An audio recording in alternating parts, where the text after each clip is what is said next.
Ana endi biz tovarlarimizni tsenniklarini ham chiqarishimiz mumkin. Ma'lumotnomalarga kiramiz. Nomenklatura. Shu yerda bir nechta tovarlarni belgilab chiqishimiz mumkin. Kontrolni bosib va ularni narx yorliqlarini chop etishni bosib pechatga berishimiz mumkin.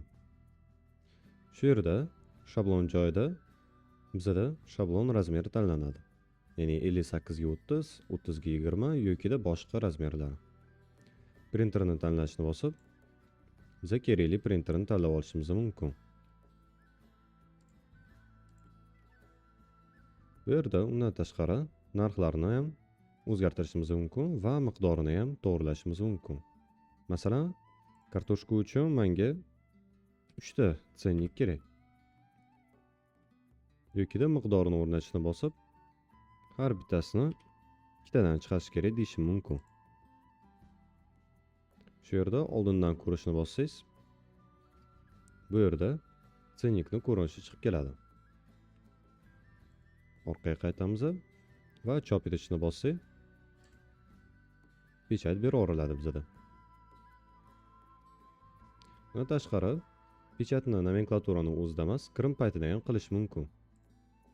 Masalan, omborga kiramiz.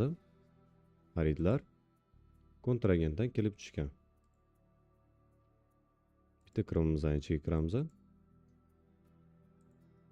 Va bu yerda narx yorliqlarini chop etish tugmasi bor.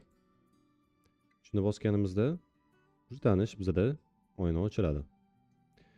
Bu yerda faqat farqlanadigan narsasi shu kirimimizdagi har bitta tovarlar chiqib kelyapti va ularning miqdori yozilgan.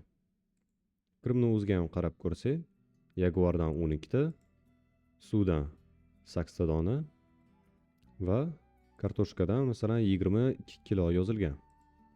Bu yerda ham xuddi shuncha miqdori berilgan. Shunaqa qilib biz chop etishni bosib, ularni pechatga berishimiz mumkin yozilgan miqdorlar bilan. Va bizda Jaguar tsenniki taxminan xuddi shunaqa ko'rinadigan bo'ladi.